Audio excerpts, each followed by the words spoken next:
नमस्कार मंडळी, कसे आहात सगळे? शोधताय ना?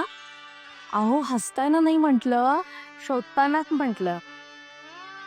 काय काय विचारताय?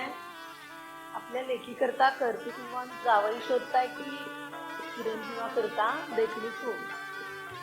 असं जर असेल तर तुम्ही योग्यच व्हिडिओ पाहताय. नमस्कार, मी अस्मिता फडणीस पत्की, सांगली. ब्रह्मवेद कल्याणम या सर्व शाखीय प्रथम घटस्फोटी विधवा विवाह संस्थेच्या वतीने आपले स्वागत करते. ब्राह्मण तीर्थ ब्रह्मवेद हे ब्रीद घेऊन योग्य व जातीय जोडीदार लवकरात लवकर ब्राह्मण समाजात उपलब्ध व्हावेत, हाच आमचा प्रयत्न. विवाह संस्था हा खरं तर सनातन हिंदू धर्मातील 16 संस्कारापैकी एक महत्त्वाचा संस्कार आहे. पण आजच्या आधुनिकीकरणाच्या काळात त्याचंही पूर्ण व्यापारीकरण झाले. आजकाल 5,000 ते 50,000 रुपये नोंदणी शुल्कच्या नावाखाली पैसे उकळून पालकांची अडवणूक फसवणूक केली जाते. XYZ वेडिंग असो नंतर दादादादी.com असो, खात्री अजिबातच नाही. खोटे प्रोफाईल, बनावट मुले मुली, लव्ह जिहाद यामुळे सर्व समाज बांधव हैराण आहेत.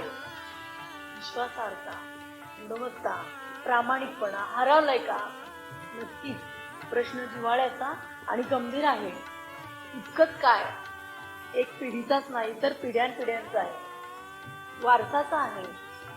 केंद्रात नरेंद्र, राज्यात देवेंद्र, लग्न कार्यात दीपेंद्र. अगदी फडणीस गॅरंटी जणू. 52 कशी सोनच.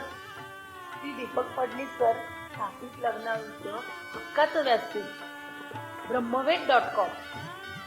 9 एप्रिल 2024 रोजी गुढीपाडव्याच्या शुभ मुहूर्तावर ब्रह्मवेद कल्याणमची मुहूर्तमेढ रोवली गेली.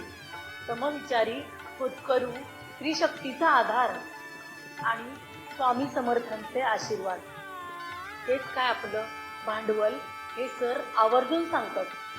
म्हणून ब्रह्मवेद.com हा 5वा वेदच जणू संकेतस्थळ रूपाने जन्माला आला आहे.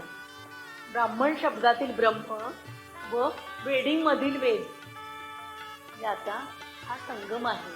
ब्रह्मवेद. घरच्या घरी मोबाईलवर स्थळे, व्हॉट्सअप चॅनेल, झूम मेळावे यामुळे वेळ, पैसा, मेहनत याची बचत होणार आहे. योग्य स्थळे शोधणे अगदी सोपे होणार आहे.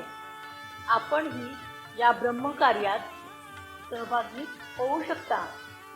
आम्हाला आपल्या सहकार्याची, मार्गदर्शनाची, पाठबळाची गरज आहे.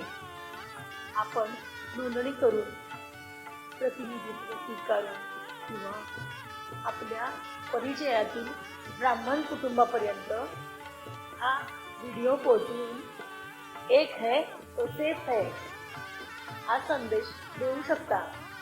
तुमच्या फोनच्या, व्हॉट्सअपच्या प्रतीक्षेत आम्ही आहोत. खाली दिलेल्या मोबाईल नंबरवर संपर्क साधताय ना? मग होऊन जाऊ दे एकदा. शुभमंगल सावधान. काही बरं. शुभमंगल समाधान समाधान